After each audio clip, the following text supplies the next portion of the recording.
Monsieur le Président, la justice est une administration, oui, mais pas comme les autres administrations du service public de l'État.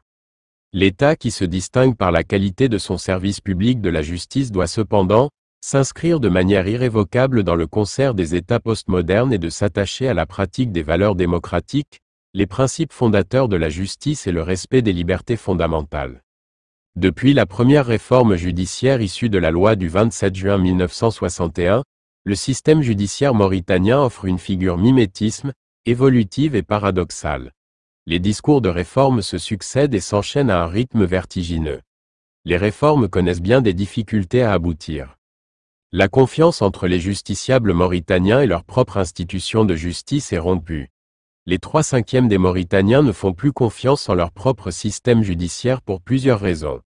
C'est ce qui ressort dans mon enquête de terrain entre 2015 à 2022 à Nouakchott et à l'intérieur du pays lors de mes travaux de recherche publiés en 2024. Il est extrêmement important de travailler autour d'une réhabilitation de la place de la justice dans la société mauritanienne.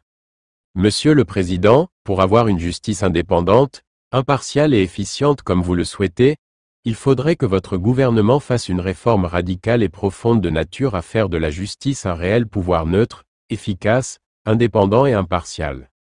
Ce qui reviendrait de ne plus considérer la justice comme une autorité dépendante du pouvoir politique, législatif et exécutif. Le rôle de la justice est d'être le gardien des libertés des citoyens face à la machine politique injuste.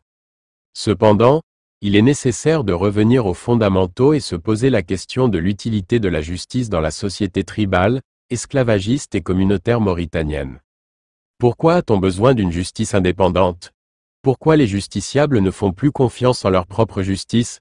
Comment réformer la justice en Mauritanie pour la rendre efficace?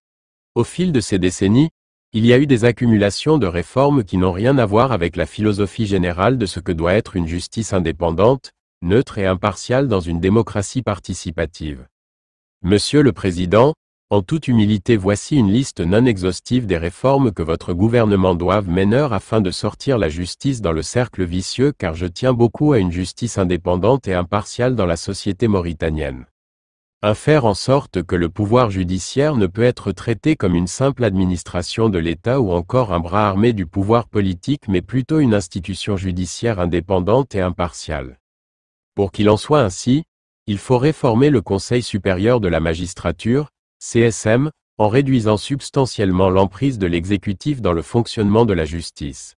Le CSM a toujours été une institution sans réelle autonomie, aux compétences et moyens limités. Il a aussi toujours été exposé aux influences et pressions des politiques. Le CSM ne doit plus être présidé par le président de la République mais par une personnalité impartiale, neutre et indépendante. 2. Éviter les risques d'influence des politiques et des tribus dans les affaires sensibles et dans les cours de la justice. Cela permettrait à la justice de ne plus tomber dans une justice à plusieurs vitesses. 3. Réformer la Constitution afin de bien définir clairement les prérogatives et l'action du parquet pour éviter les risques d'obstruction de la justice par le parquet. 4. Adopter un code d'éthique et déontologique permettant de sanctionner les mauvais comportements de certains magistrats et auxiliaires de justice. 5. Créer une vraie école de la magistrature, qui sera un lieu sanctuaire des formations des qualités pour les magistrats, les greffiers et les autres auxiliaires de la justice. Cette école dispensera une formation professionnalisante et de spécialisation pour les magistrats. Enfin, exiger un Master 2 ou Bac+5 pour l'accès à cette école. Voici quelques préconisations qui vont à mon avis dans un sens favorable pour réformer et renforcer l'institution judiciaire mauritanienne et redéfinir aussi les missions du parquet clairement et ses contours. Qu'Allah bénisse la Mauritanie et les Mauritaniens. Dr Boubouba, membre associé au Centre de recherche Chad Université Paris 10 Nanterre, juriste en France Paris le 25 décembre 2024.